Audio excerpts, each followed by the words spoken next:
Cheers everyone, True Patriot here, also known as CC2 Arms. What I'm trying to get repotted for you at the moment here is I just repotted a bunch of these endive plants, which will be going out. All this will be going outside at some point. I've also got some red amaranth that needs to get repotted. I've got some of the smooth leaf kale. I've got some blue scotch kale. And I've also got some butter crunch lettuce in these 2 rows down here. Anyway, folks, just getting all these repotted into solo cups where they'll sit out for the next few weeks. And then they'll be going outside. Hope everyone's doing well.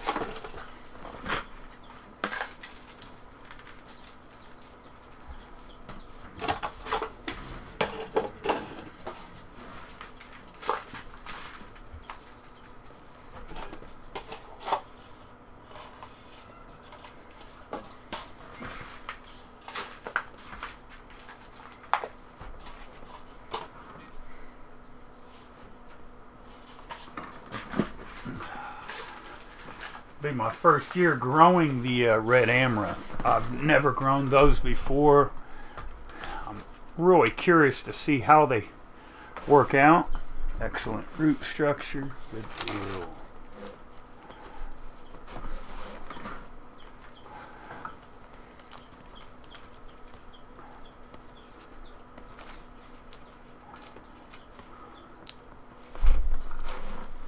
Try to give you a better look at one of these. They all seem to be very healthy, and that is the red amaranth, also referred to as a red garnet.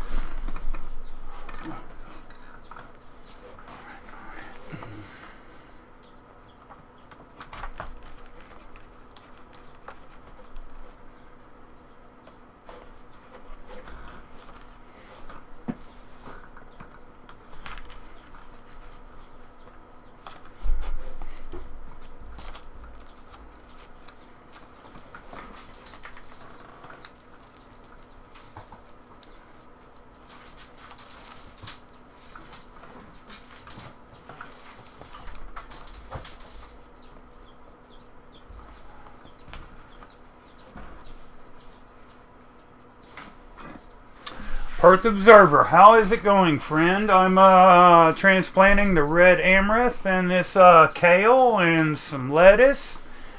Hope you're doing well, friend. It's unfortunately it's pouring down rain again today. I guess we've got another extensive bunch of rain that's gonna hit our area, unfortunately.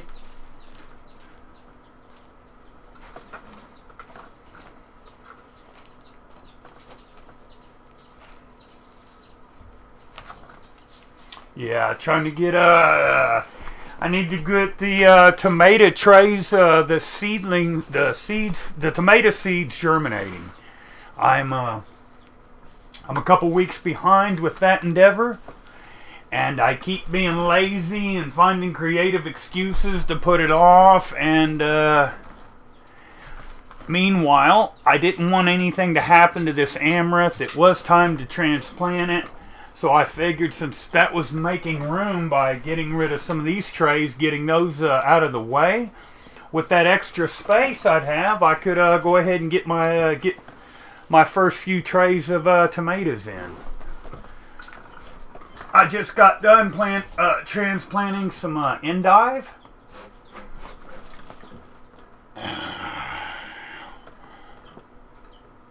That's some of the endive. I don't know if that showed up well or not, but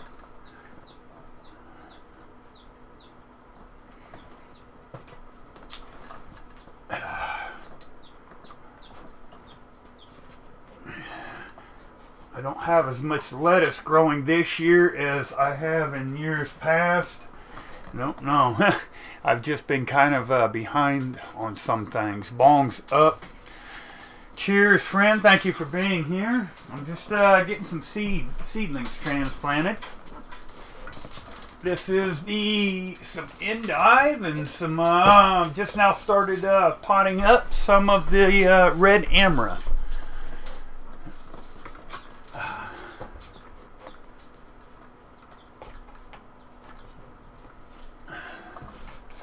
Hope everyone's doing well wherever they're at.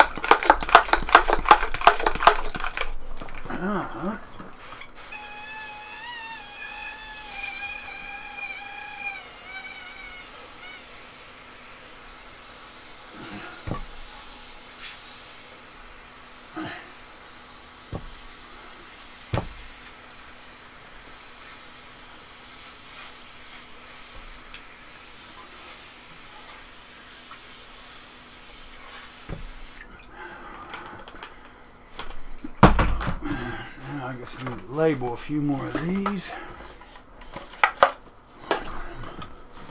Got down here, I can see chat for a minute.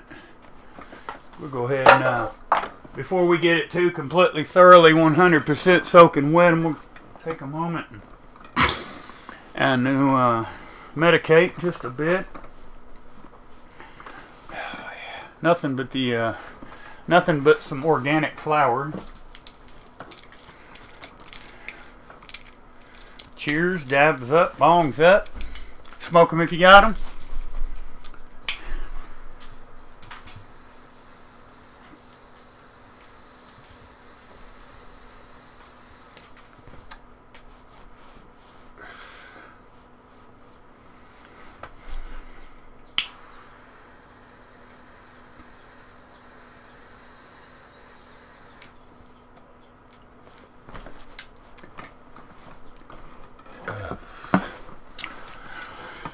Oh.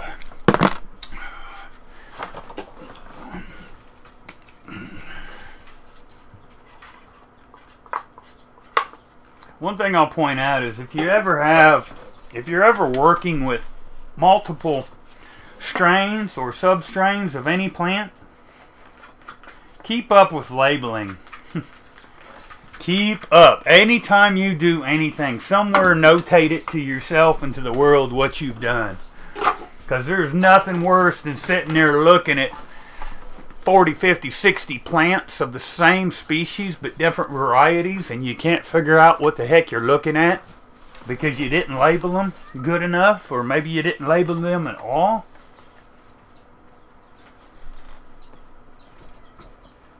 Something I had to learn the hard way. Put this cat in. Excuse me, folks.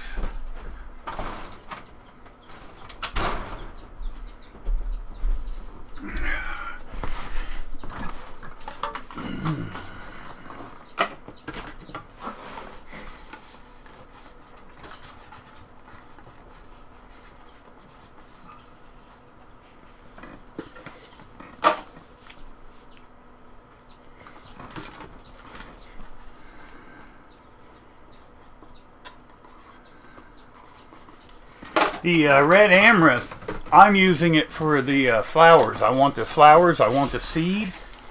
But I will point out that if you're someone that wants a good, holistic, organic microgreen to add to your salads, add to your soups, or what have you, the red amaranth, in addition to being easy to grow, it's quite nutritious. It's got it does have a distinct flavor. It's not overpowering or nothing, but it's a good microgreen.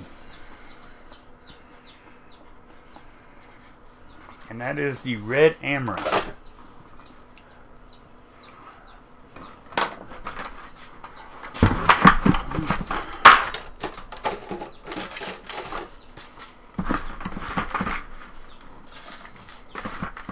About time to have to mix up some more soil. Thankfully, I've got several buckets full, so I'll be okay.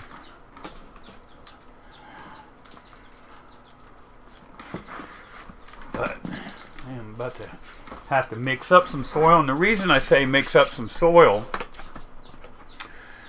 plant outdoors, different times. Now, the red amaranth, there is still the possibility of some heavy frost, snow even, cold temperatures. So anything that I would choose to put outdoors right now, it would lead to, I'd have to keep up with it. That's not to say some stuff, like for instance, some of the kales will handle a cooler temperature. Some of the cabbages most definitely will handle a cooler temperature. But if I was to put those out now, there would still be quite a few nights that I'd probably have to be going out covering up plants. I just don't really want to deal with that excess room, and since I do have the space indoors currently still, thus far I've not put anything out yet. I'll probably be setting, my first crops that I look forward to setting outside are going to be the kales, are going to be the cabbages, will be the lettuces, followed by probably some of our peppers, and then of course later on it'll be the cucumbers, tomatoes, all that good stuff. Apologies if any of you all happen to catch what I attempted to live stream earlier. I don't know why it was prematurely terminated. It was don't really have nothing to say about that. Apologies.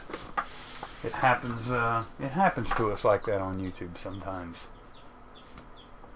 I'll have to grab another bucket of soil. 2 buckets.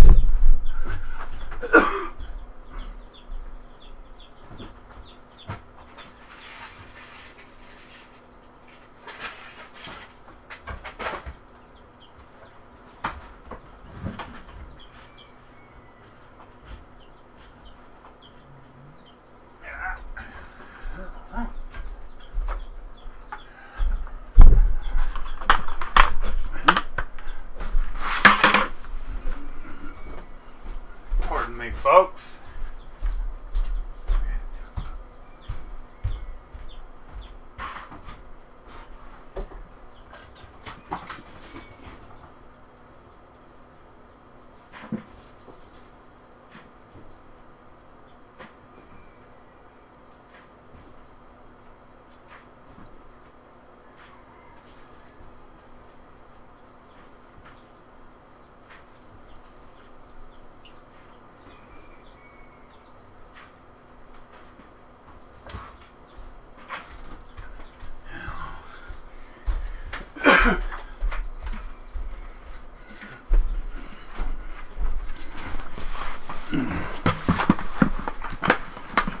Yeah, Veronica, they, I don't know what made them decide to terminate the stream. I don't know. Was I covering one of those taboo topics or something that I'm not allowed to talk about? I don't know.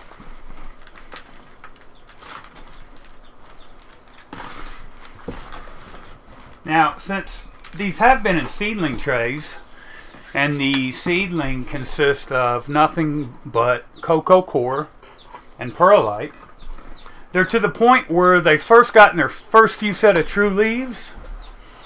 They've got a little bit of a root structure. So now's the point where we start introducing nutrients to the mix. And the way that I do that, of course being organic, is I've got a proprietary blend of super soil that I created, and it's basically aged compost, manure, cocoa coir perlite, worm castings. And what I'll do is, instead of being just a straight seedling mix, which they're currently in now, which is pretty much neutral, I'll mix 3 parts seedling mix to 1 part of my super soil, and that usually will buy me up to, sometimes more, a month. And the only reason I'm doing this is to give myself time. I don't want the seedlings to suffer any stress, but then again, I don't want them to get any nutrient burn. I don't really just want to blast a bunch of nutrients at them, and because I'm not trying to encourage a bunch of growth right now. I'm basically wanting the seedlings to further establish themselves. I want a good root ball. I want a good, healthy beginning structure of the plant, so that when it does go outside, it's going to be a strong plant, but it will fairly easily adapt into whatever environment I introduce the seedling into.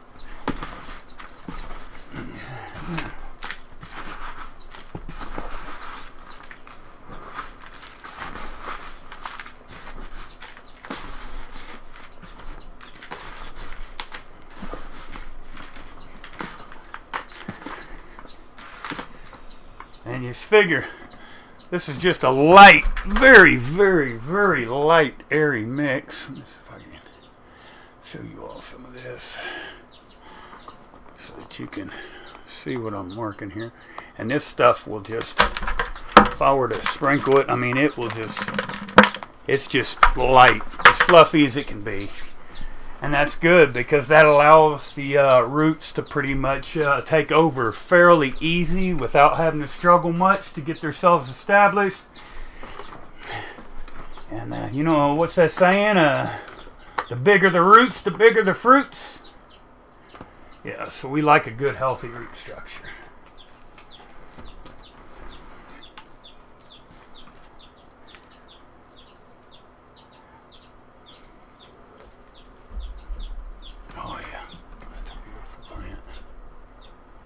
Beautiful plant. The red amaranth, folks.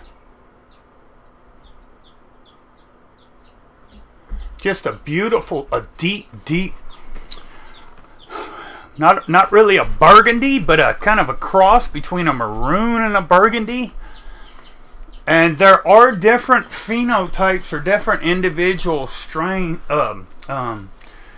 individual classifications of this actual plant. Not all of them will be this deep reddish hue. Some of them you're going to find have more of a green in them. They are still considered a red amaranth. They are still a red amaranth, excuse me, but they're not completely, they're not this exact phenotype or this individual expression of this plant.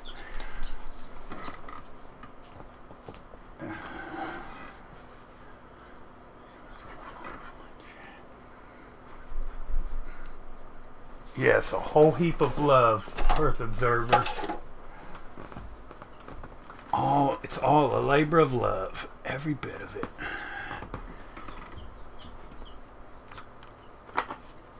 For some of us, growing our food to the best of our ability is what decides whether or not we have something to eat or not. And I don't expect everyone to take it that serious. But for some of us, you know, it is what it is, and that's just what time it is.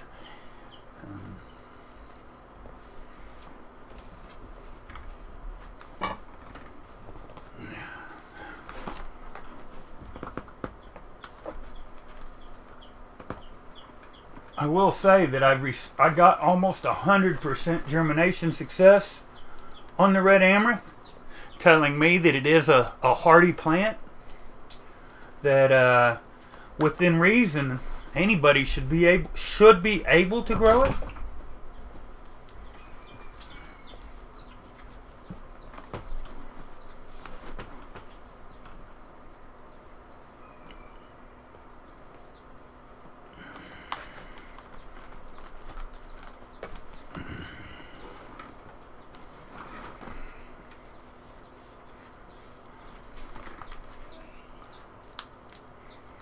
Of course, the dog's up here wanting to get on the couch, and she's realizing that there's stuff up here.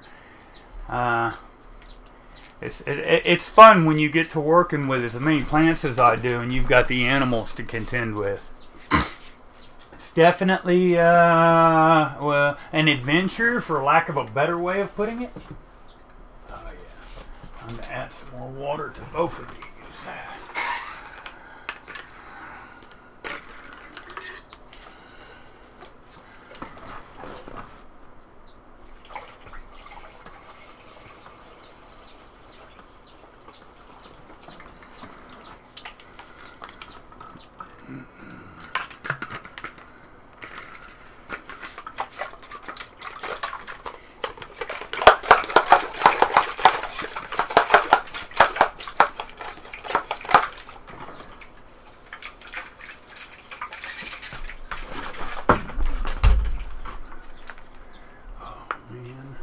Y'all see that? Lie down, Karma. Dog just don't want to get it, does she? She's in the way. I've tried telling her. She doesn't comprehend, I don't guess. I'll be right back, folks. We'll take this tray of endives here, and I'm going to put these where they belong.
Well,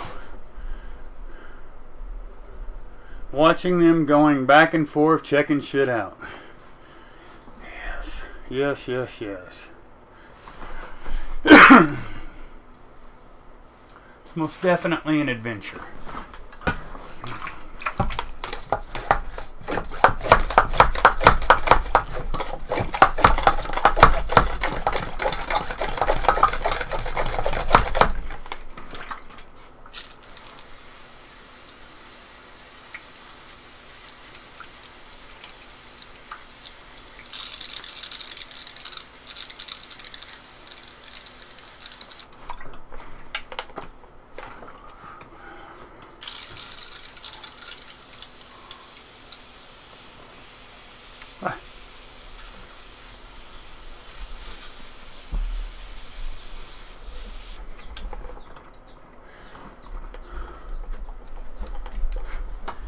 Yeah, we've not gotten any, we've been fortunate with that regard. We haven't had any snow this year. None to speak of, really.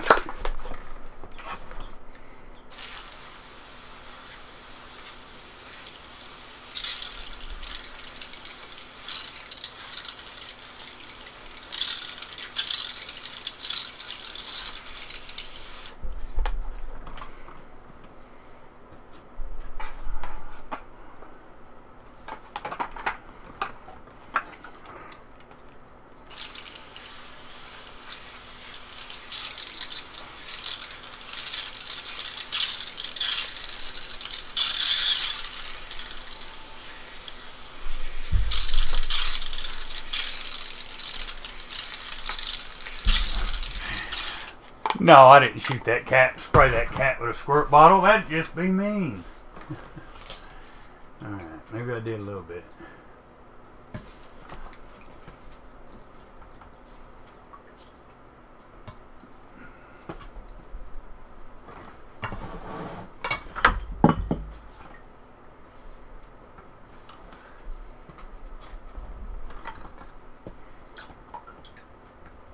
Go, Karma.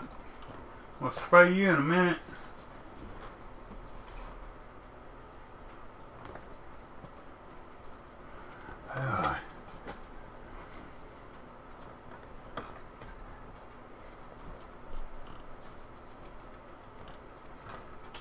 The dog can definitely be annoying during a lot of this, unfortunately.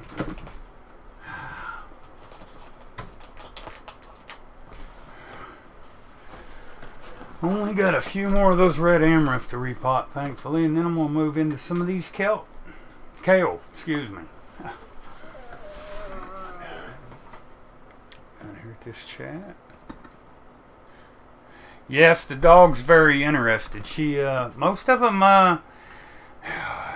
they really want to be into all this process. The only thing I can deduce is that there's just something that feels normal and natural about the planting that makes them feel comfortable. I'll have a cat in here. Oh, Carmen. Oh. Come on, fella.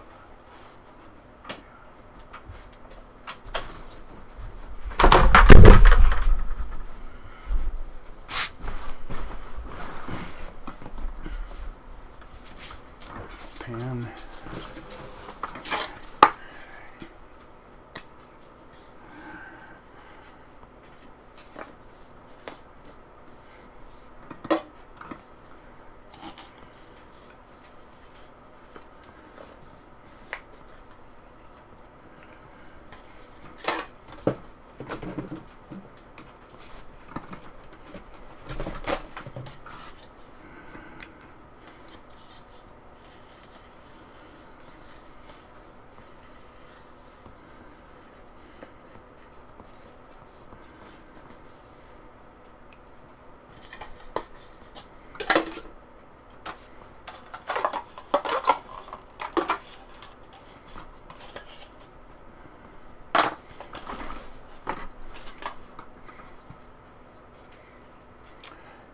It's a lot of fun, or it is a lot of work, but I find of the things that I've done and will do in my life, that planting is one of those things that even when it sucks, it's good, if that makes any sense. It's always somewhat rewarding. Even when you have failures, it's like my failures were like learning experiences. It's even good when I screw up.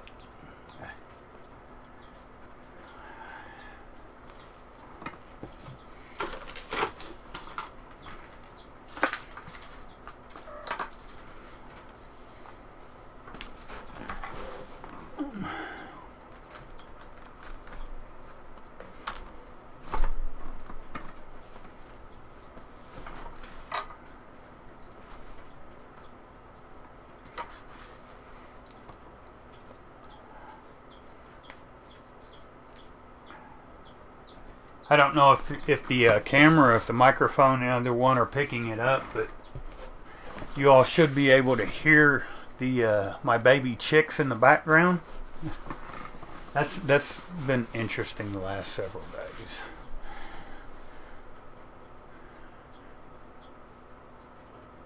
Yeah, dug them up. You're lucky the dog didn't eat them. They like to do that often.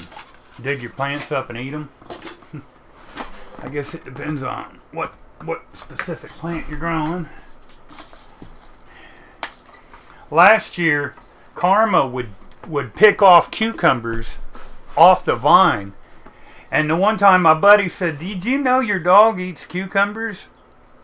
I said, "No. I mean, she eats a lot, but I wouldn't put it past her to play with them." But yeah, I don't think that didn't really think she would eat them. And I'm sitting out there at the chicken coop the one day, and I'm watching Karma, and she looks up at a cucumber plant, and it was the white wonder plant. They grow a big white cucumber. And the next thing I know, right in front of my buddy, I had company at that time, the dog looks around, and then she looks up and she grabs a big white cucumber, and she walks about 4 or 5 foot away, lays down, and starts eating the white wonder cucumber. I was like, that's the first. I'd never imagined that a dog would just pick a fruit off of a plant and go eat it. Hey, you know, I let her alone. It's not something I discourage. You know, if my animals want to, if I'm out here in the yard and I'm working and I'm hungry, what am I going to do? I grow food. I'm going to walk around the yard and I'm going to pick me something to eat.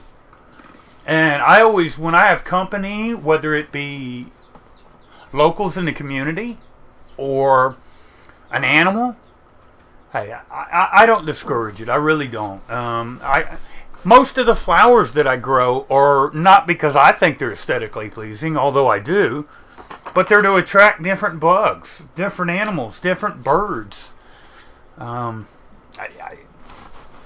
encourage it. You know, you want to come around, walk around my yard and eat something? Yeah, bring your dog too. Y'all can both walk around my yard and find you something to eat. I see you hydroponic autoflowers. Cheers. Happy Friday to you. Much respect. Thank you for being here. I'm trying to make some room in the veg closet to get some tomato seeds germinated, and the only way I could do that was all these little seedlings that I've been putting off for the last week. I need to get those transplanted. Currently, I'm finishing up transplanting some red amaranth. It's an edible flower, also known as the red garnet. And then next, I'll be, that's the smooth leaf kale, I believe.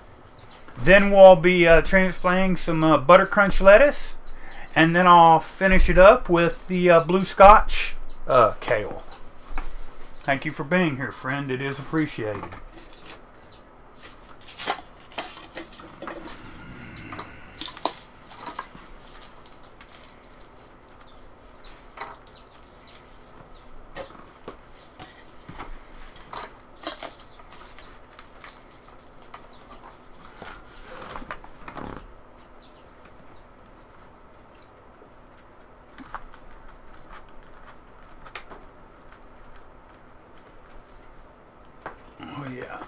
Excellent roots on all of them.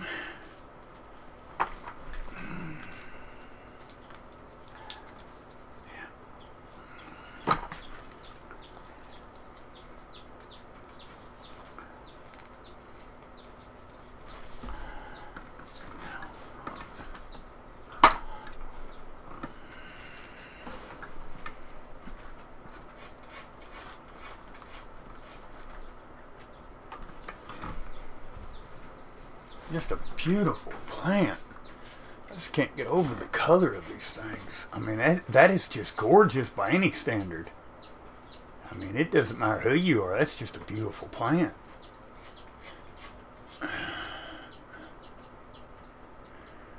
Just beautiful. I am so happy. And like I said earlier, I got a 100% germination success on the red amaranth. I mean 100%. Every seed that I attempted to germinate resulted in a successful germination. And generally, I have good germination success, but I don't usually have 100%. I'm nobody's expert. So for me to get 100% success, now that's just phenomenal. I'm super excited about that. Let's see. I am going to have to make sure that everybody's thoroughly watered. The T5s are pretty strong. I do use a T5, 12 bulb T5 fixtures. They have 75% of the bulbs are 6,500 Kelvin, but I do throw in, I think I've got 4 bulbs in each 12 bulb fixture that are 2,700 Kelvin.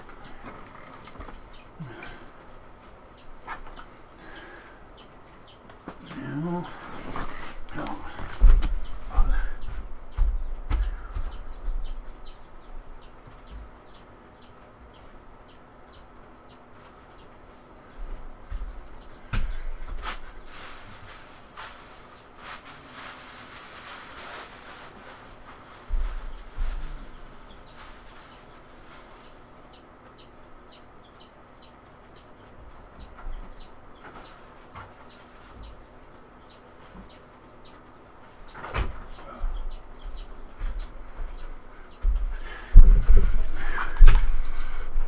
get some water, folks.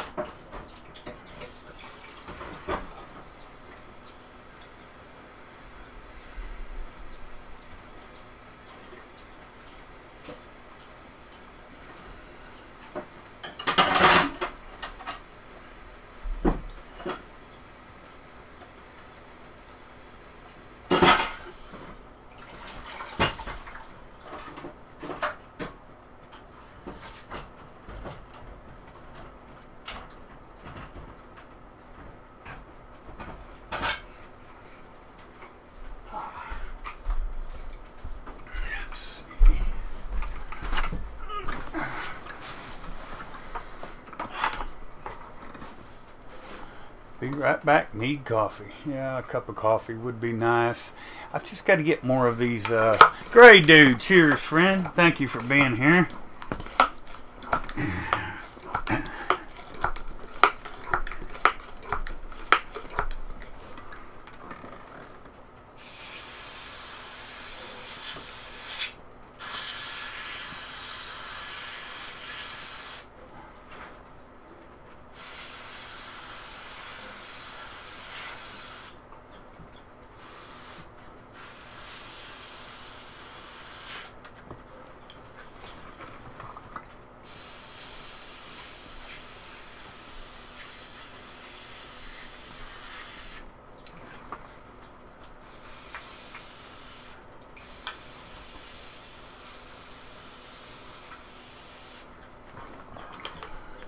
Oh, I'll put these in here.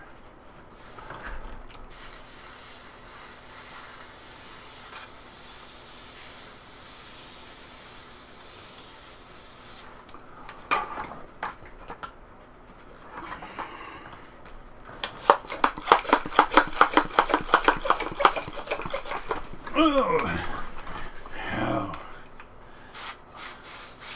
Almost done transplanting the red amaranth. It's been a fun plant. I'm super excited to see. The idea for these is your amaranth plants will typically get fairly tall. Now, some people will top the plant throughout its growth cycle and they'll eat them like a green, like a salad green. So, now, if you don't top them and you just let them go to their own devices, they can get tall, 6, 8, 10 feet. You can let them go ahead and flower. They make a really nice flower. The seeds can be used as a grain. They're very good for you, from what I have gathered.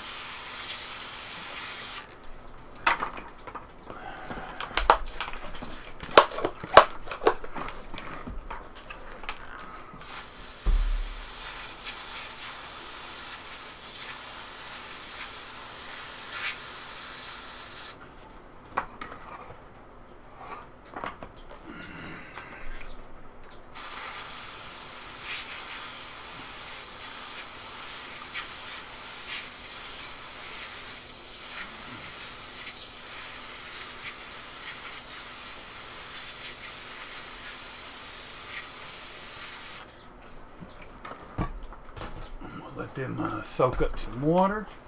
3 more that I've got to transplant, and that will conclude the red amaranth portion of this live stream, thankfully.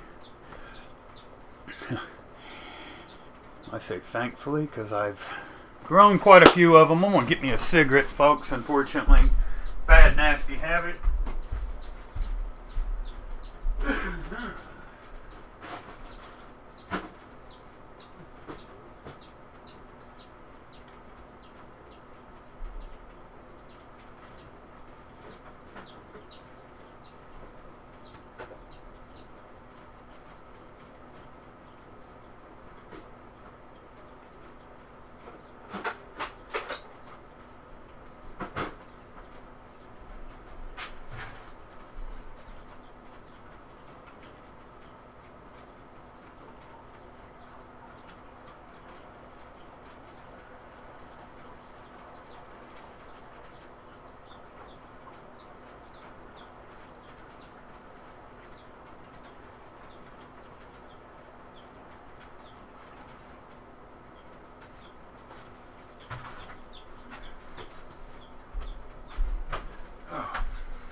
Back, folks. Back again.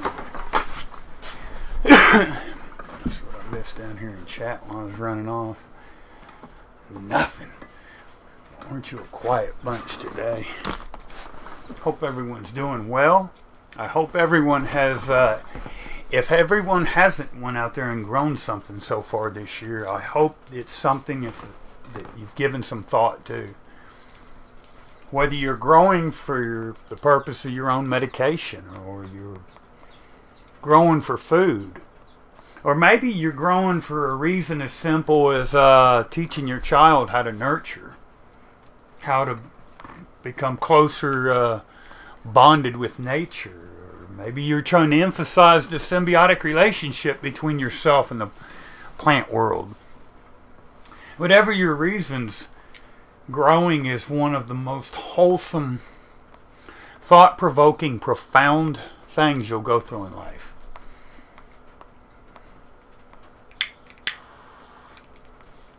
First time I ever grew a mushroom,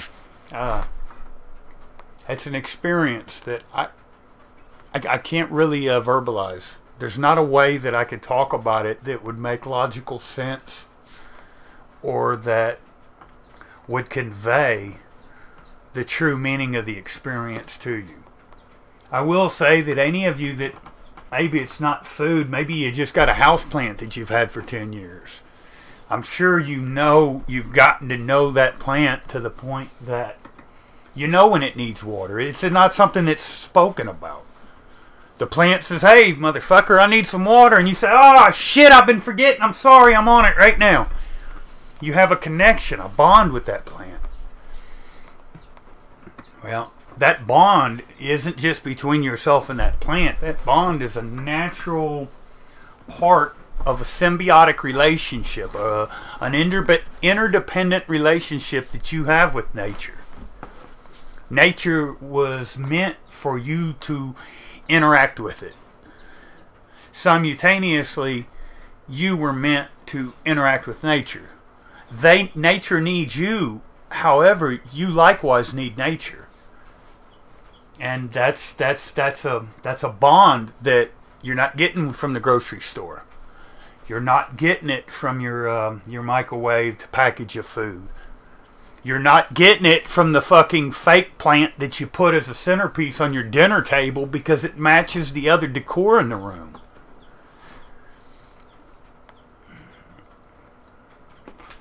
Terence McKenna used to always say that he thought that the next type of evolution that humans would go through would be a revolution of language. That our language is, substandard, and that's one area of the human condition that hasn't been improved upon in a long time. And I've always thought that the way that could occur would be through our interaction with plants. As weird and cryptic as that may sound.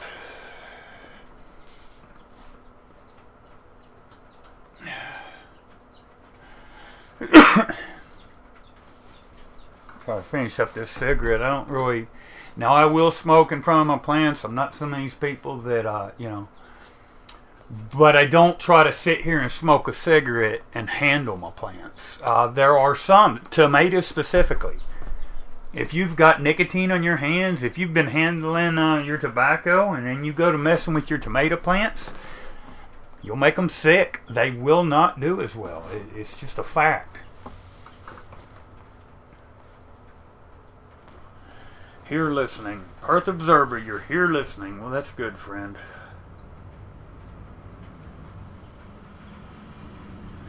I'm just sitting here finishing up this cigarette, and I'm going to get back to plants. I've got some nice bell pepper plants this year. I don't have the numbers of some of the plants that I had last year, but then there's other plants that, like this year, I'm really going to try to put more effort into the kales. I think I really dropped the ball with that regard last year. Some of the pumpkin, squash, eggplant, I'm really going to step up my game on those fronts this year as well. I think last year I got so ecstatic over the result that I had from the spring greens, the lettuces, and then, then I turned around and all of my tomato plants were just phenomenal. And I think that I kind of got lazy. I do still have quite a bit of tomatoes that were canned from last year. I do still have quite a bit of peppers, and that's good. And that's not something that I feel bad about. But I think I could have been more well-rounded. you know, because I looked at the things that I ran out of early this year. So here I am going into spring of the next year, and I've got, if we were to think about my food stores, what have I got stored up? I've got cucumbers stored up, I've got tomatoes stored up, I've got peppers stored up. Now, most people would say that's awesome. My problem is that that's pretty much all I've got put up, which tells me that maybe the methods that I employed last year with regards to the squash might not have been efficient. You know, I gave away a lot of salad. I think there would have been better ways I could have went about the whole process. I see curious cannabis connoisseurs in chat. Hello, friend. Thank you for being here. You love lettuce leaf? Yeah. I loved it because we could go out and I would have neighbors come over and say, can I pick a bag of your lettuce, salad greens, and whatnot? Yeah, sure. Pick as much as you want. And they would go up in the yard and pick them 2 or 3 bags of salad. And you know what? The next day, 2 days later, I'd pick 2 or 3 bags myself. And that went from about April to July, mid-July, August, even when it was hot. Now, broccoli and the cauliflower did not do well at all. I mean, it went from cold to being 80 degrees like almost overnight and stayed that way. And when it gets too hot too quick, the change caused all of our broccoli, Brussels sprouts or broccoli, and some of the cabbages just to go straight to seed. There wasn't really, you know, it was kind of a sad thing on some of those vegetables didn't do well at all last year. Now, when I say they didn't do well, I mean the plants were still healthy. They did what nature decided they were going to do. But, you know, like the broccoli, you know, it goes straight to seed, and you just... and it was sad because I had beautiful broccoli plants. I mean, just gorgeous. And then all of a sudden, you know, you're watching this broccoli, you know you're going to be eating fresh organic broccoli one day this week, and you go out there and you got all seeds, and you're just, oh man, this is terrible. I honestly didn't have nothing to do with that. Nature did that.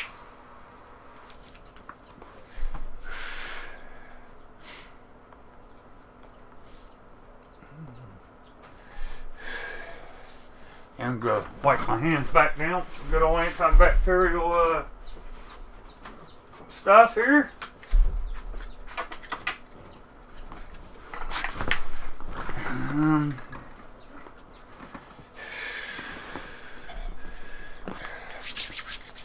Get back to it.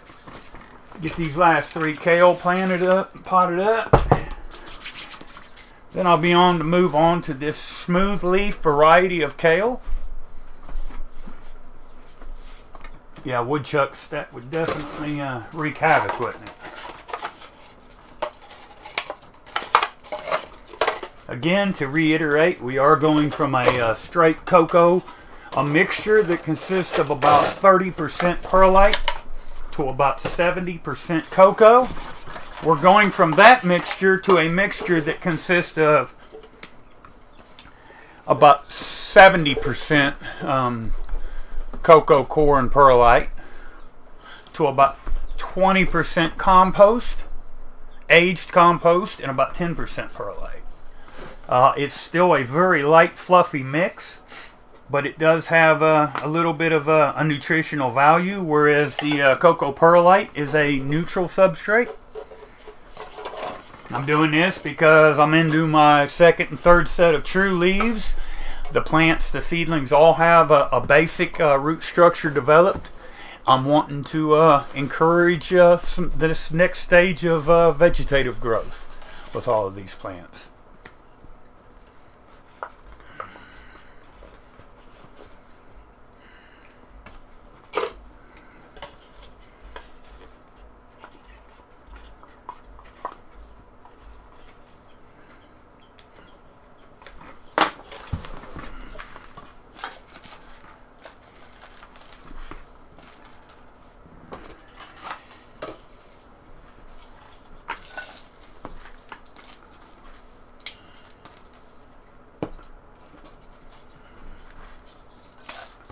After this, I'm also going to have to take these red amaranth and put them under the light. And go ahead and, because I'll have a whole tray of those here ready to go. And, yeah, we'll keep on keeping on. I do appreciate you all, everyone that stops by. And if there's any questions that I can, any way that I can guide you with regards to agriculture, whether it's a vegetable, a fruit, an herb, any of your mycological endeavors, such as your mushrooms, trees, feel free to ask. I do grow thousands of different varieties of plants here on the farm. So, you know, if it's one that I don't have experience with, I'm more than happy to seek out whatever information I can and try to get back to you and help you in any way that I can. If you need seeds of any variety or any kind, feel free to send me an email. Post a comment in the comment box. You can visit me on Instagram, Twitter, Facebook, Google+, Twitch. I just want to try to make my world a little bit better than I found it. And if I can help you do the same, there's nothing I'm not willing to do for you to make that become reality. Just ask.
Squash and zucchini did really good last year.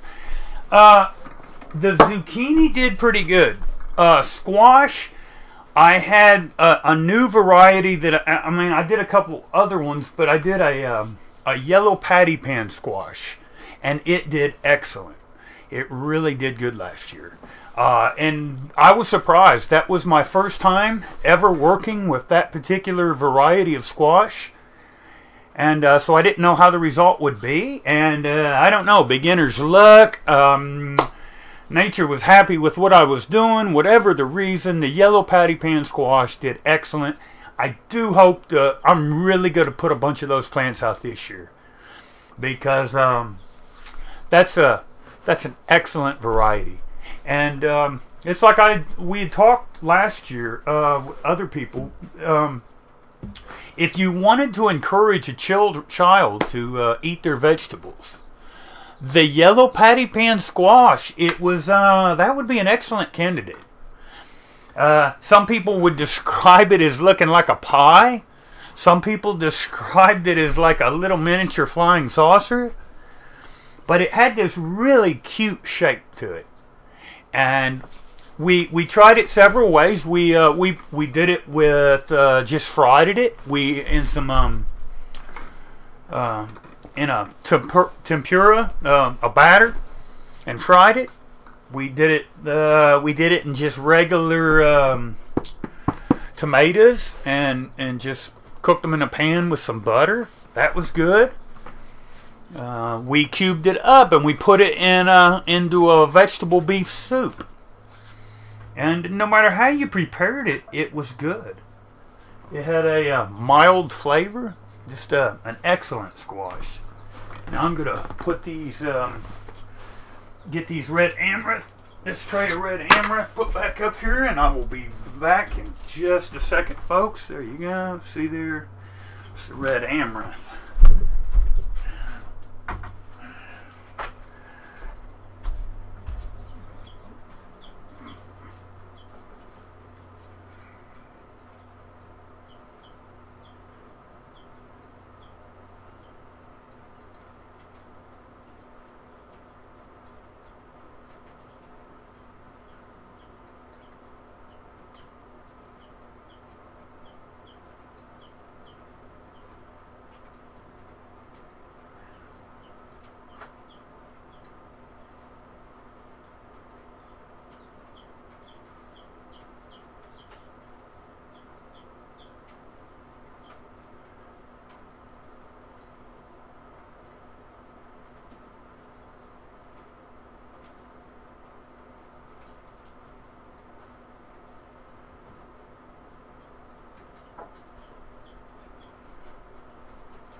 Yeah, that does that for the red amaranth. Those few will sit there for just a minute, and I'm about to get cracking on these here. These next ones that we're gonna transplant here. This is a smooth leaf variety of kale. This is an organic heirloom kale. All 100% natural, 100% organic. Yeah, they're kind of floppy, but they'll be alright. Again, it is the smooth leaf variety of kale right here.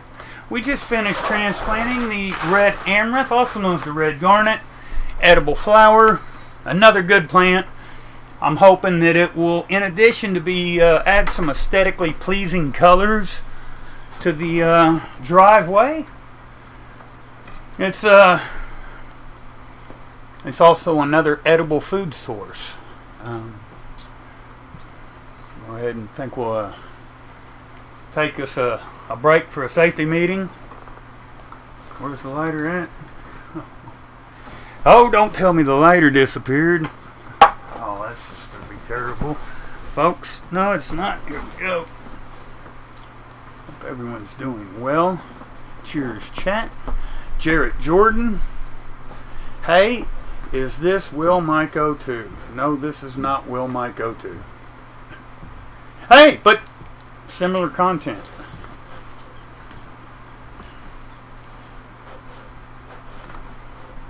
Nice.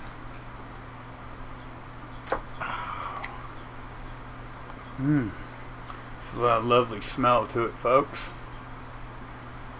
A little bit of another medicinal flower here.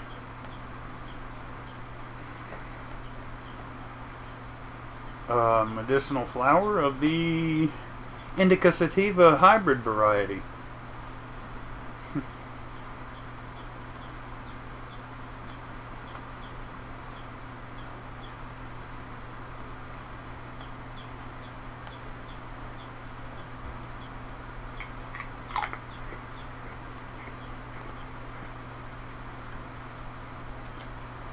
Acorn squash is very good. We, matter of fact, I've got some of those on the counter that we're supposed to be doing in the oven tonight or tomorrow, actually. Cheers, chat. Thank you for being here. Appreciate it as always.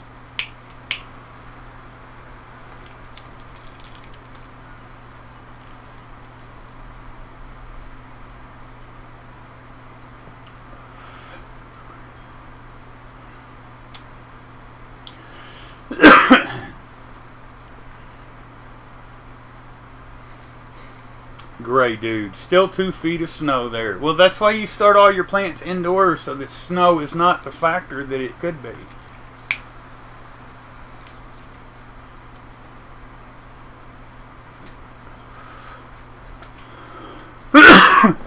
So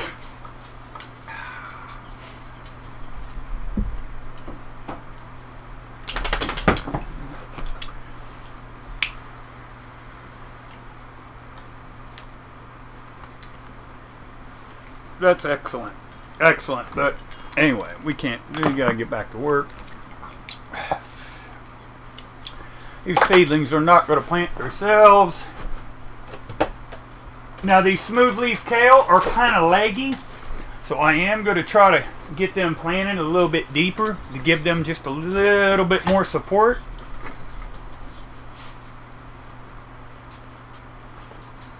And I'm just going to call these SM kale, and the SN, of course, is my little abbreviation for the smooth leaf. Not to be confused with the blue Scotch kales over here on the end.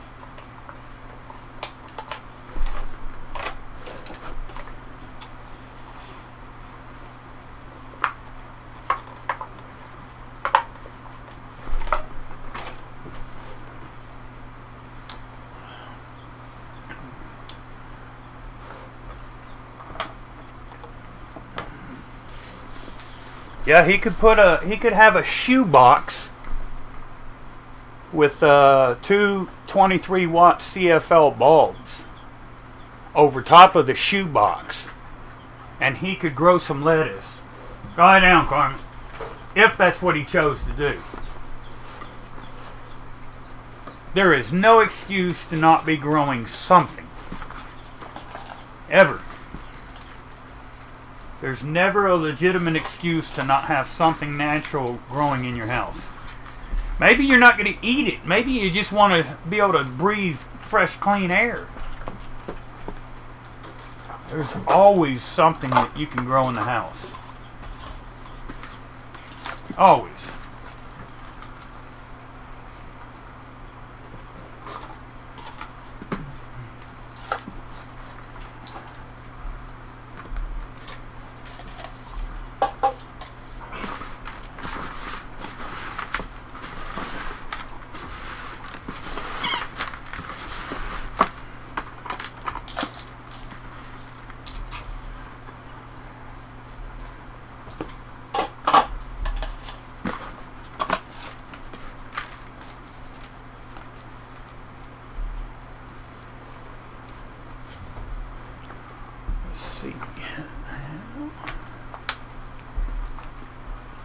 Oh yeah, excellent.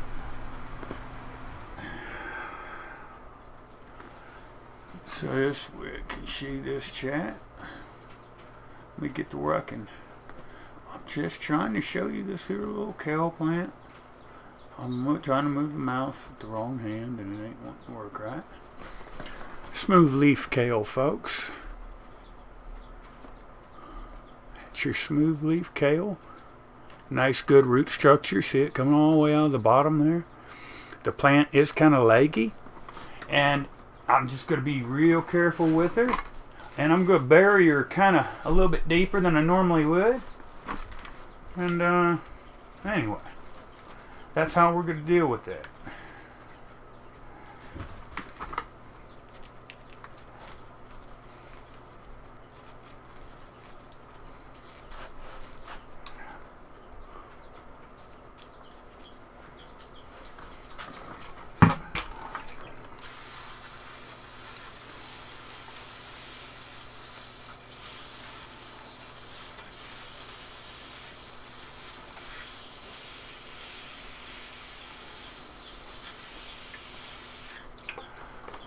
eyedropper in here with that. And there you have it. Smooth leaf kale.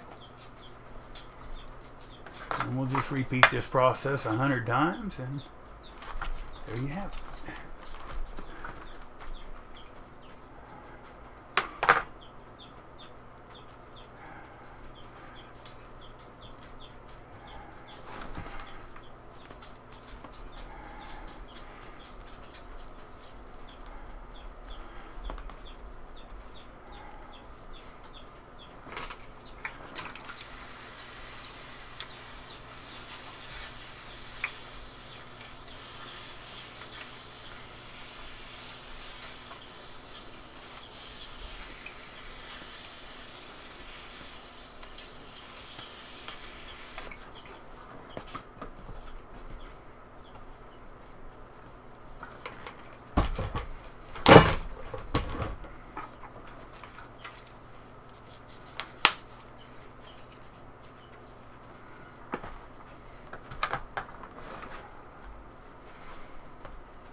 And another look. Smooth leaf kale.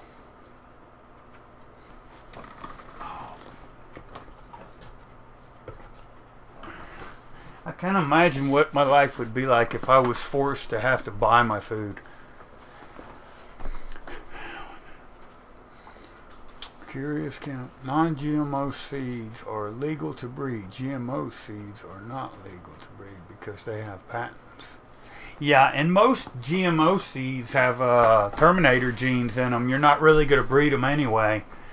They go through a lot of effort to so-called protect their patent interest. I can't imagine anybody that would want to breed them, though, to be honest. That's... Wow, man. The roots on that one are just crazy.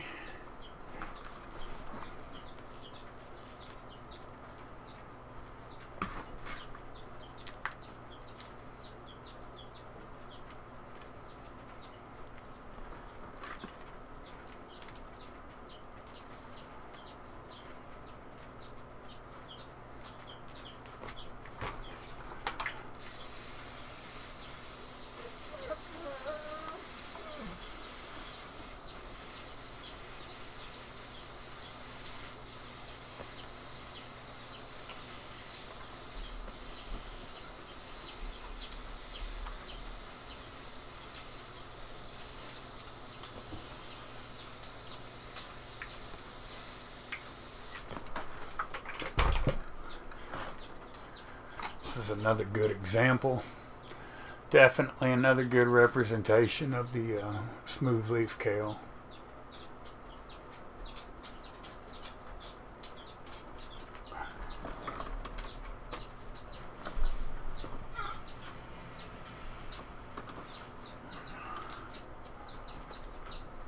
I guess it's time for me to add more water.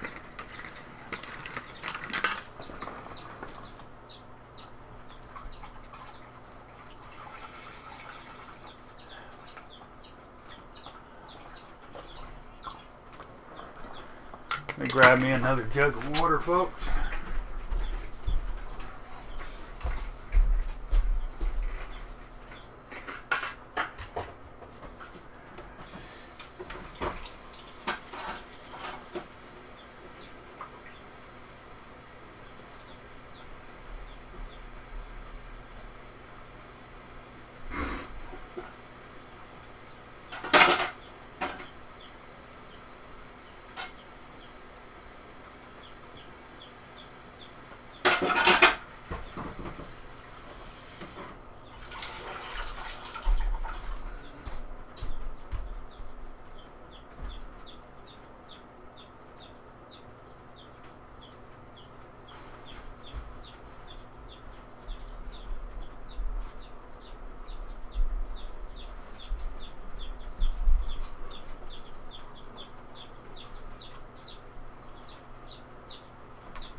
Gray dude's got a little metal cart with wheels at his south-facing window for starting. What do you have started on your little cart?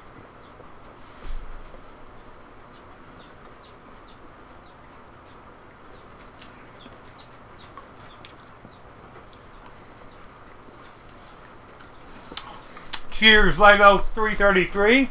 I'm just now transplanting smooth leaf kale into solo cups. And then I'm going to be transplanting some butter crunch lettuce into solo cups. Hope you're well, brother. Thank you for visiting the stream. It is appreciated, friend, as always.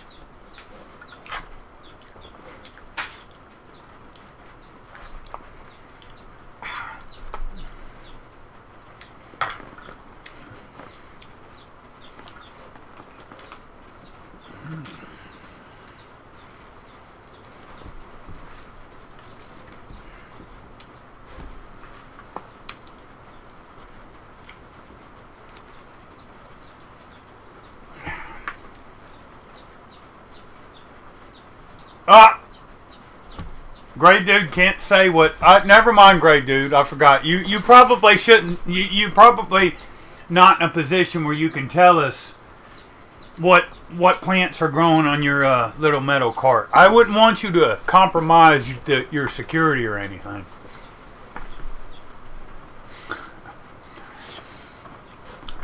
Smooth leaf kale.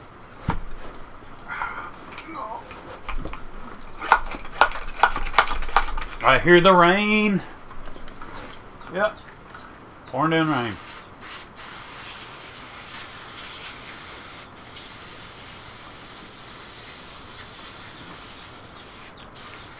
Hey, Parth Observer, he could tell you, but he'd have to kill you.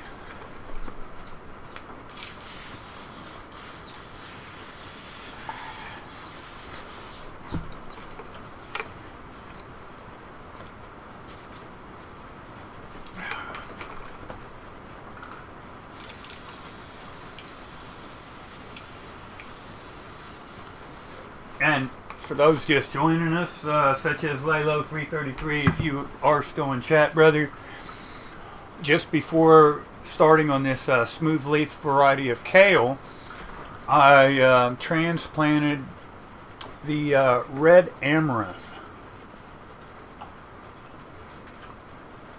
And I do got quite a few seedlings of the red amaranth, also referred to as a red garnet.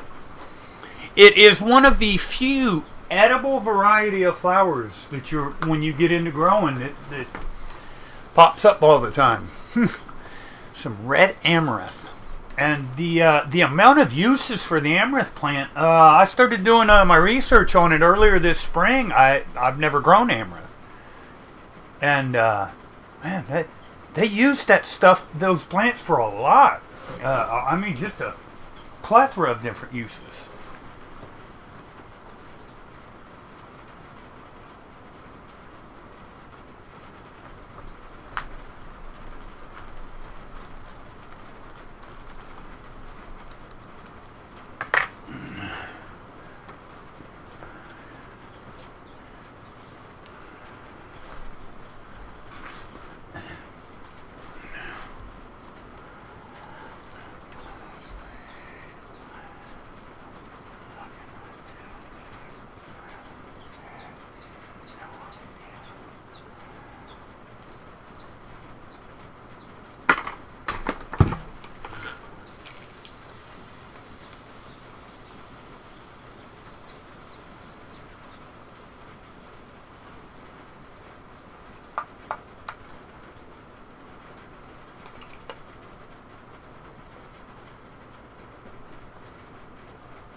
am I missing in chat? Or I better check here. I don't want to miss out too much. I do a good job of growing dust. I think PCP and similar substances are still illegal in most places. Gray dude, you might want to be careful.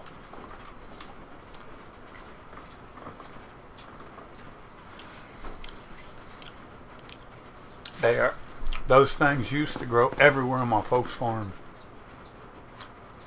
Tomatoes or the amaranth flowers, Perth Observer? Yes, you can eat them. The seeds, they make flour, and you can make flour and use the seeds like you would any other grain.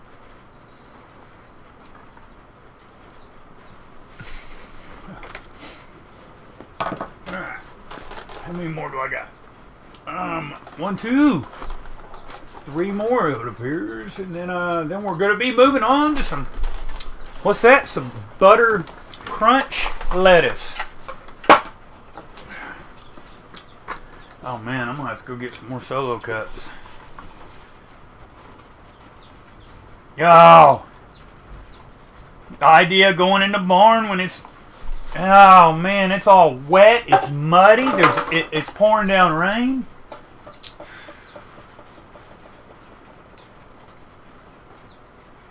That's terrible.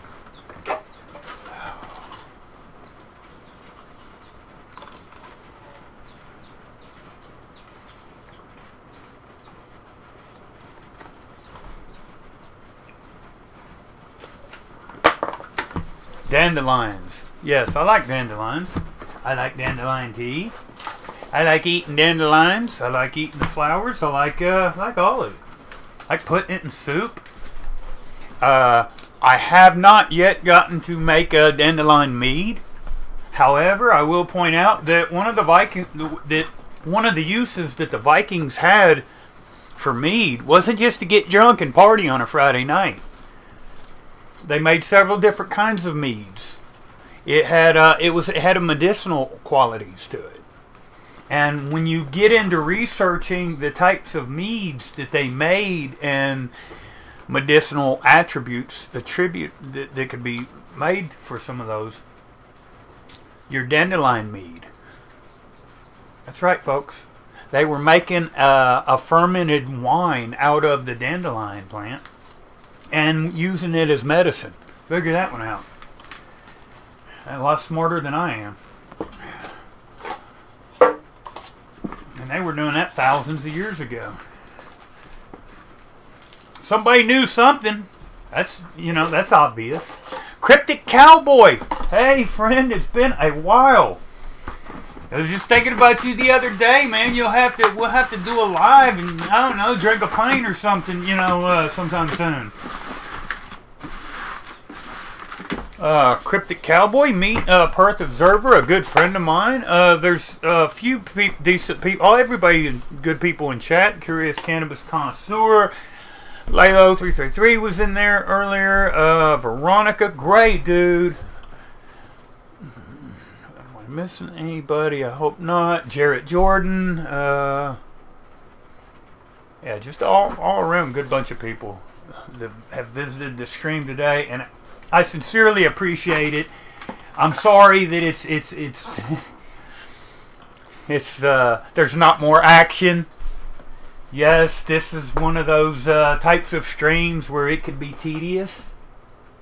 And to be honest with you, it bores the shit out of me. This is an aspect of growing that no matter who you do it with, no matter how you do it, there's no getting around it. It's not fun. Especially not when you're looking at some of your plants. You're going to transplant. You're going to go through this process twice in the same week. You're going to make a mess. You're going to spill shit. You're going to have stuff to clean up. You're having to go get material. You're having to get your soil, get your cups, water. But hey, it's a labor of love. This is all part of it. It's part of chasing that big payoff in the end, and that's your ability to know where your food's coming from, to know what you're putting in your body, because you're the one that put it in your body. I don't want to go to a grocery store. It isn't about what I can afford or what I can't. Am I poor white trash? Yeah. But that's not the point. I want to know I'm putting into my body. How do I know that? Because I'm the one that puts it there. And when I buy that shit at the grocery store, I don't know if it's safe or not. I'm not going to argue whether it's safe or not. What I am going to say is that when I was a kid, the sky was blue. And grass was green, and we worked in a garden, and we bitched about it as kids, and we worked in that garden all summer long. And when people died, it was from getting in a car wreck. It was from a heart attack. It was from just plain being old. And now it's like people don't live at all. They're dying like very fast. And from what? I mean, it's like everything will kill you. Everything. Eat a steak dinner, you'll die. Don't eat a steak dinner, you'll die. Smoke cigarettes, it kills you.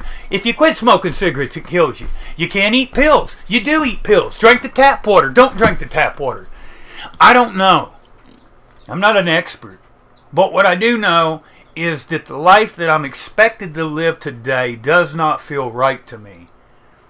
And me sitting here running off the fucking mouth about nothing to you all while growing my own fucking food, in some crazy aspect of my life, that feels normal. That feels natural. That feels like the right thing for me to do. And I'm going to do it to the best of my ability. And I don't give a fuck if it's righteous or not. It feels righteous. It feels like that's the way it should be. If I want to fix my world, I've got to get back to my roots. And the only way that I know to do that is by starting off with what the fuck I'm putting in my body. I can't do nothing about the chemtrails. If I could take down them planes, I would, but I can't. So I might be forced to deal with it. But now, this shit here in these cups is going to turn out to be very nice, very healthy, organic plants that I'm going to feed my local community. I'm going to feed my family and my friends with. That's something I can do something about. I don't need permission. I don't need money. I don't need help. I don't need nobody. I don't need nothing. I can depend on myself and Mother Nature, and I can affect applicable, real, tangible change in that area of the world. And it's small, but it's something I have control over. It's something I can do. And so that's what I'm doing. And I'm very fortunate and thankful to have had a lot of inspiration, a lot of thought-provoking people along this journey, a lot of them that I still, every day, some way, somehow, either I see them, I talk to them, they see me, they talk to me, we're still connected. And so for those reasons, there's no better place than I could be than sitting right here doing this tedious ass shit and making y'all sit around with me and do it. It's not all fun. Damn it. I ain't going to do it alone. I'm going to sit right here and aggravate the shit out of y'all's day. And then you might say, well, I don't have to take this. I can change the channel. No, you can't. Because even when you change the channel, yeah, you're still thinking about it. Because I done planted a seed there. Planted a seed. Well, I'll never think about you again, volunteer agriculture. Yeah, you will. Yeah, you will. I've made sure of that. No, I'm just fucking around. I love these plants. Plants are just, there's just something pure about it, you know? There's just something pure. It just feels right. And as far as a responsive species, your greens, your lettuces, your kales,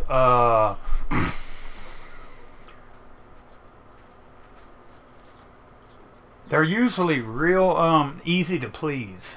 They don't require much. Like the salad, it got to be late in the year, and I just said, you know what? I'm sick and fucking tired of picking lettuce 7 days a week, twice a day. I'm just over it for this year. So I'm gonna leave it. I'm gonna let it go. I'm gonna let it go. Well, wouldn't you know that instead of slowing down its growth or dying off, it did just the opposite. It grew more. Yeah, I had you couldn't really hurt it. They don't. None of these types of plants really require much. Not very labor intensive. If you get them started out good, yeah, you're in there.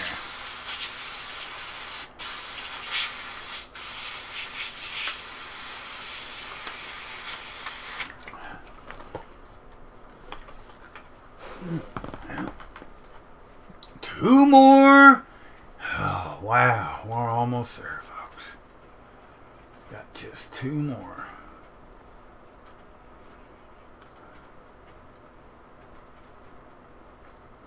Oh, man. Come on. I'm trying to separate them. And they're wanting to be difficult. All right.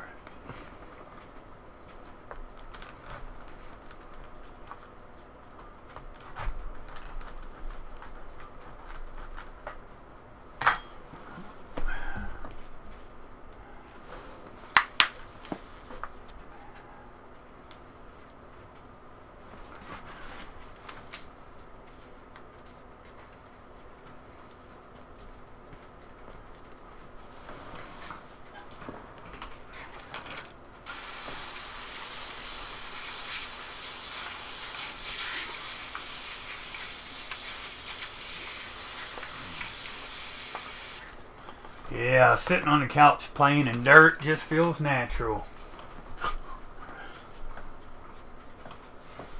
What are you listening to, curious cannabis connoisseur? I'm not against putting on music. I will do it. I've done it before.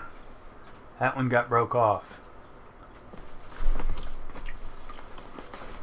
Yes, I just eat that little baby kale plant that got broke off.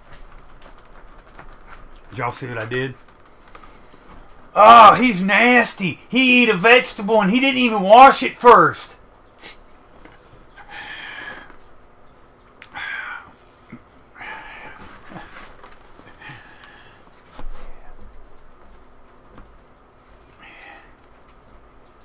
You know, most of my vegetables during the summer, depending on what vegetable specifically, I don't wash them. I don't really have much need to. Sometimes I'll rinse them off, but it's not something where. There again, your grow environment, what you're growing, how you're growing, where you're growing, what you're using to grow it, all of those things determine collectively what result you're going to have.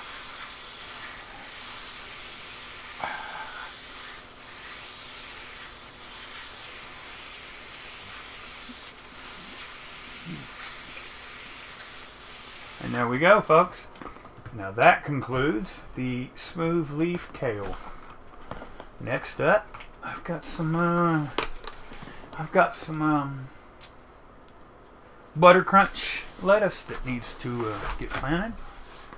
I need to grab some solo cups. Unfortunately, that means traversing the mud and the flood and the rain and the going out to the barn. Won't take me very long, probably 40-50 seconds tops.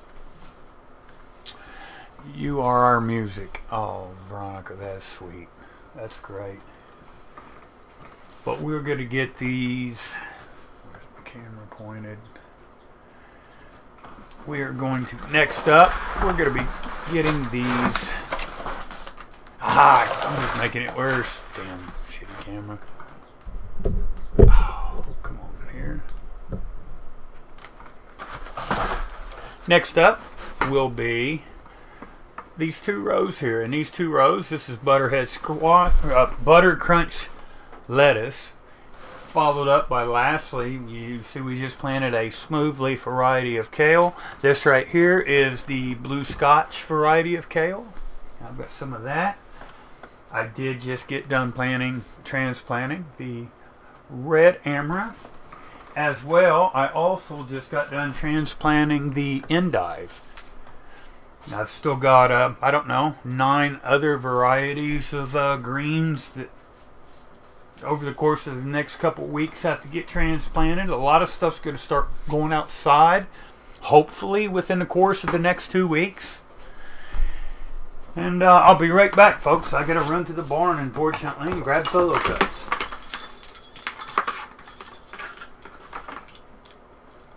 Hopefully I don't get flooded away.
Baby cat, what are you doing?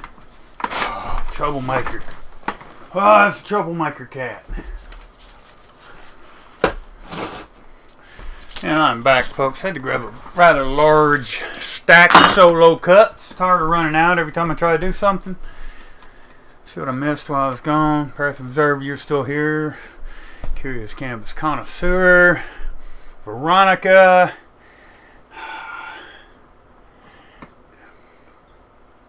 Cryptic Cowboy. Yeah.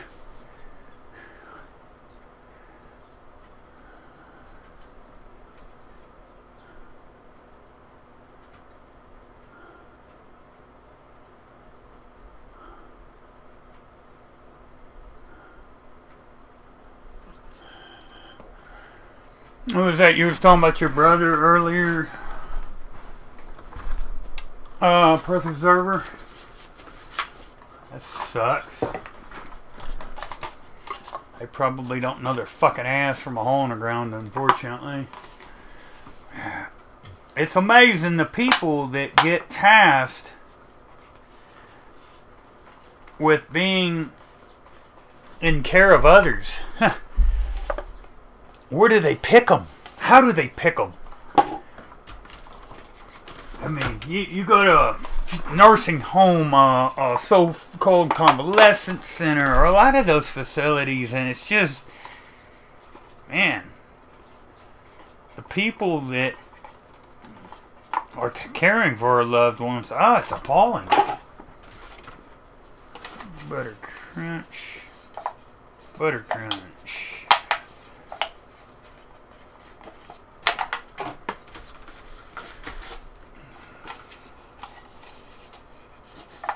And yes, folks, I use a solo cup, and people can say what they want to about plastic. I'm against plastic, but here's the thing about the solo cups. I've had a lot of my solo cups are on year 4. Some are, or I've even had up to 5 years.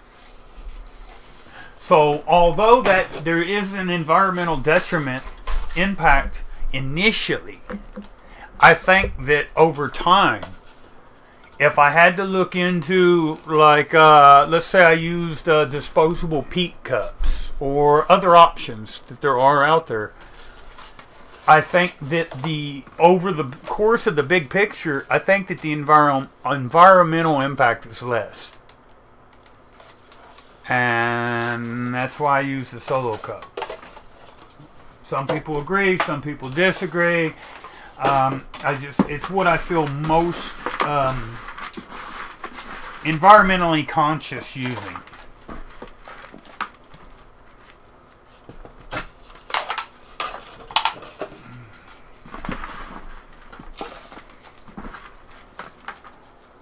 Now, these are going to be the butter crunch lettuce. Damn, I don't know why I keep mixing that up so much. All right.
I'm going to have to take this tray in here and empty it.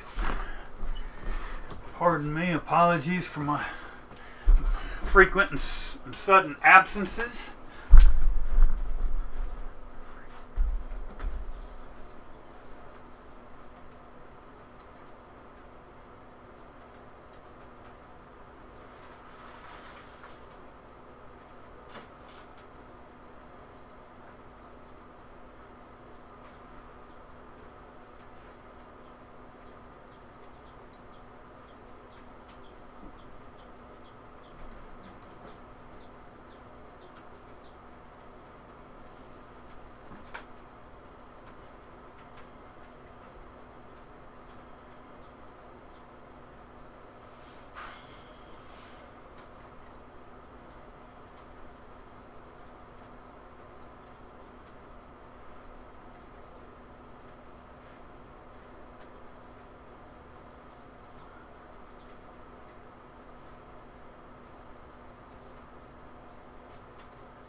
2.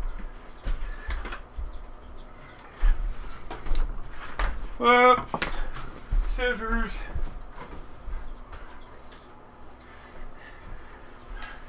Yes, folks, it appears that I have to mix up some soil. It appears that I've not got as much prepared soil as I thought. Apologies for that. But I am, what you're looking at in front of you is I do have just a little bit of soil remaining. And what I'm going to do, since I know I'm going to mix up soil tonight anyway, I just brought these out. These are some of the coxcomb flowers. And I've got 2 little planters over here, and I'm going to go ahead and up-pot some of those. Which will be fairly easy because they are in the peat cuts.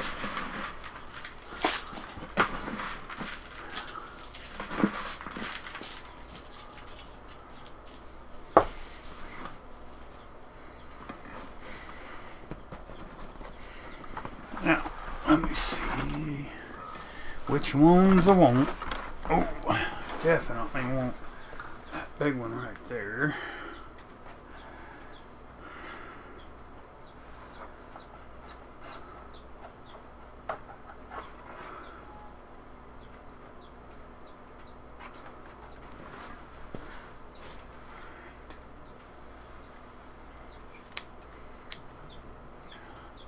Oh, that's beautiful. This is the coxcomb. Another beautiful flower, folks. Now, that is just to attract some more pollinators. They do make a beautiful flower, though. It feels like crushed velvet. I mean, it's just, it's beautiful. Lovely. Lovely flower. And so far as aesthetically, the way it looks, the way it smells, just everything about it is nice.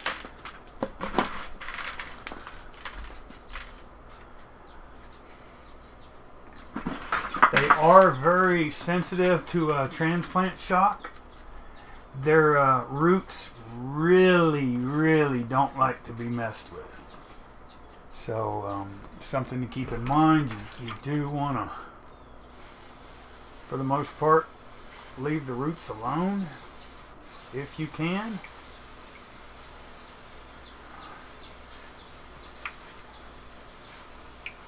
Just basically pay attention to what the hell you're doing if and when you have to transplant.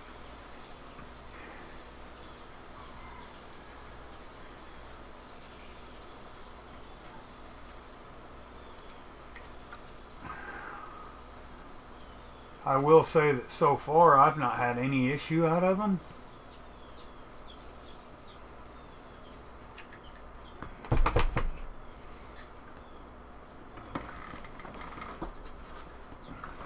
Oh.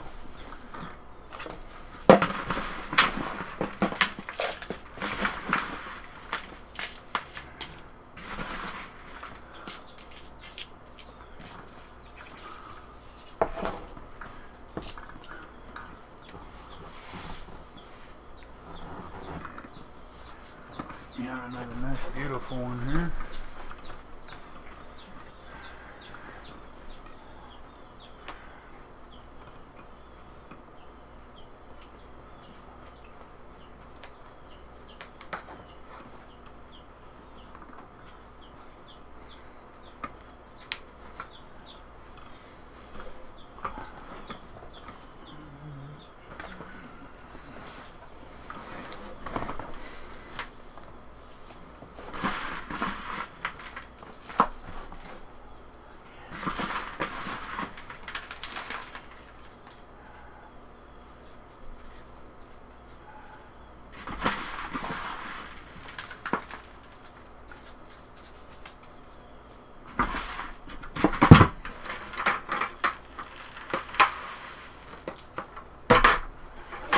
Oh, whole stack of solo cups spilling to the floor? I don't think so. It almost did. Luckily, I got lucky though, and it didn't.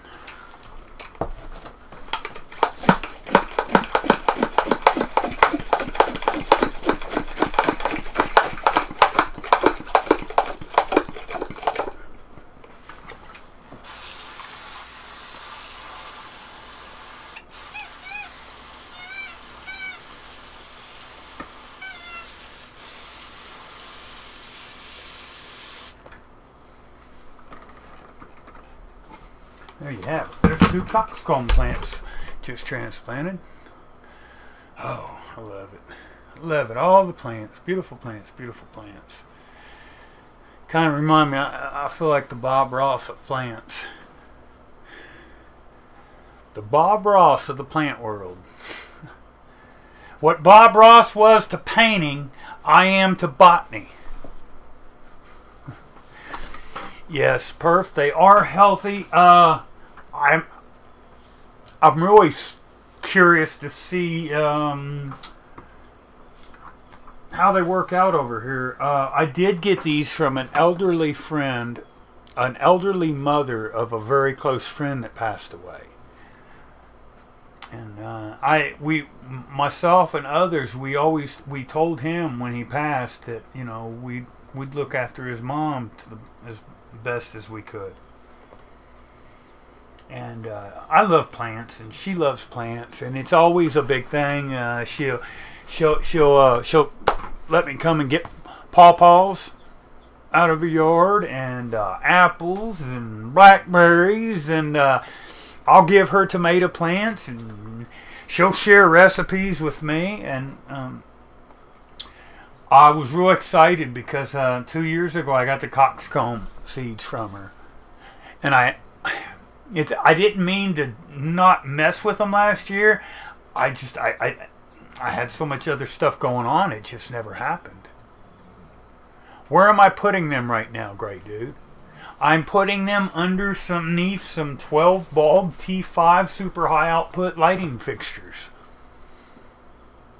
Right now I've just got everything just laying in the living room, and I've been putting plants up as I've, getting to them.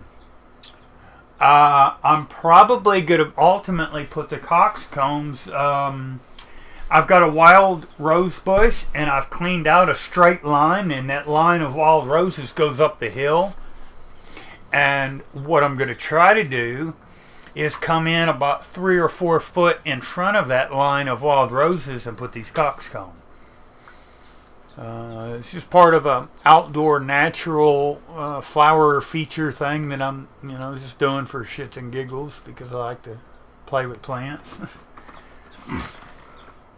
Oh, let's play. I got 3 more of these butter crunchies. I do have a little bit of soil left right here in these 3 cups. I can at least get a few more planted, can I? Yeah.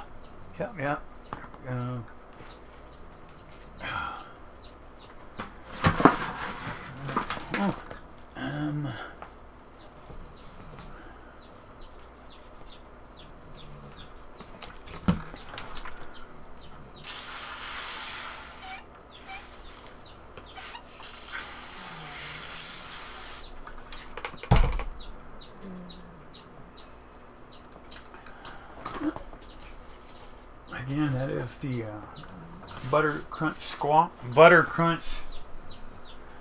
lettuce.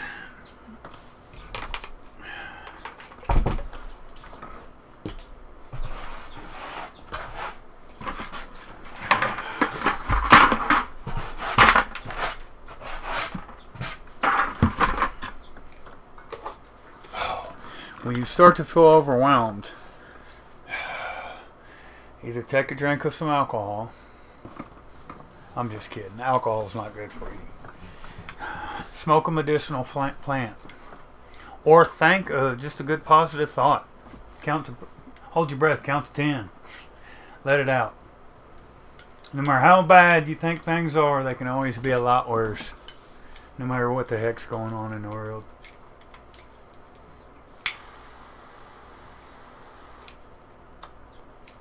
Sometimes it gets overwhelming. I'll find creative ways to put stuff off just because I'm bored.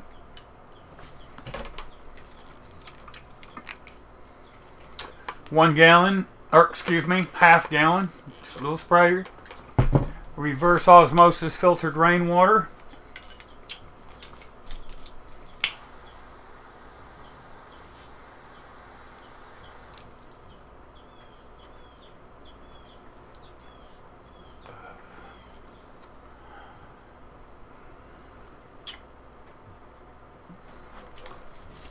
That burnt my finger. I shouldn't have touched it.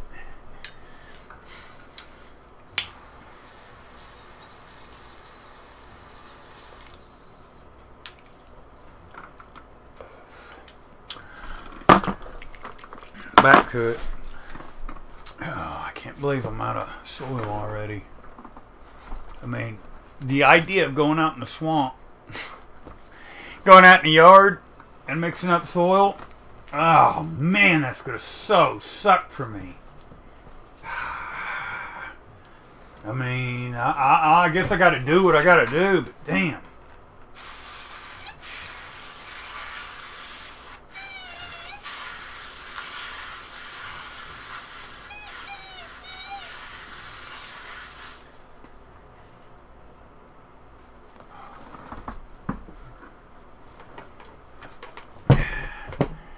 This will be our last of the Mohicans until I get my soil mixed up.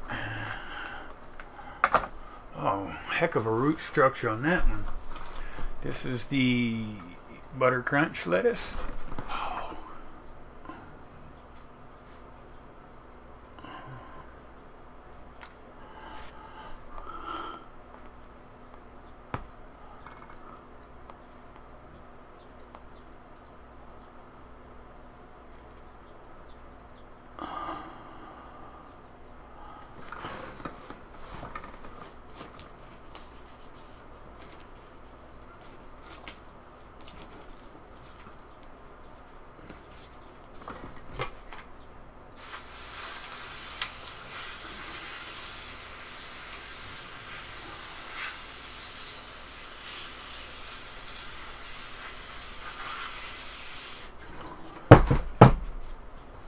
Yeah, ain't that lovely? I mean, just lovely, folks. Whenever a plan comes together, we've got plants all over the place. You know you're doing something right when you got lots of, when it's the middle of winter and you've got nice, lush, beautiful fucking green plants.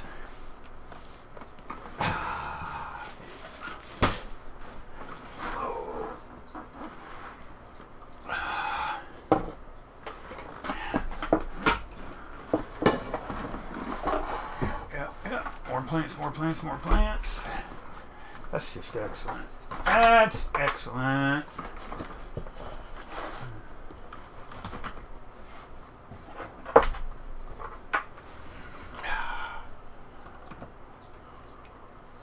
Now, this kale flops over like that. I mean, it does. And then once I transplant it, comes up with a couple leaves, it'll be alright. It will orientate itself correctly. Don't you worry. It'll be just fine. Let's see here. What we got? Live in a swamp. Don't need to buy soil in the summer because the worm castings in the swamp and other minerals can collect to make a balanced soil, and ain't that the truth? When I lived in Mississippi, I could get pretty good soil there out of the swamp. It did fairly lovely. Can I see the sprayer? I showed you the sprayer. And on that note, folks, I think I'm going to have to end this live stream. I do appreciate everybody coming. And I'm only ending it because I've got to go out and mix up soil. It's going on 4:30 Eastern Standard Time, and in my area that means I don't have much daylight left today.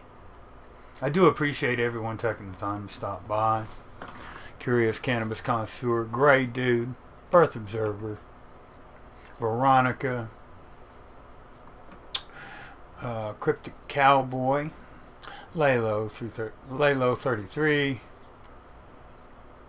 333, excuse me, Lalo, Jarrett Jordan, and anybody else I may not have mentioned. I do appreciate it. Until next time, folks, try to love each other, try to be productive, get out there and grow something. Whether it's something you can eat, something you can smell, or just something that looks good. You'll enjoy the experience. Nature will be thankful that you played a part, and it's just a wonderful way to devote one's time and efforts to. A wonderful way to get to know the world around you by being a more proactive part of it. Till next time, folks, keep on growing. Have a good one, everybody.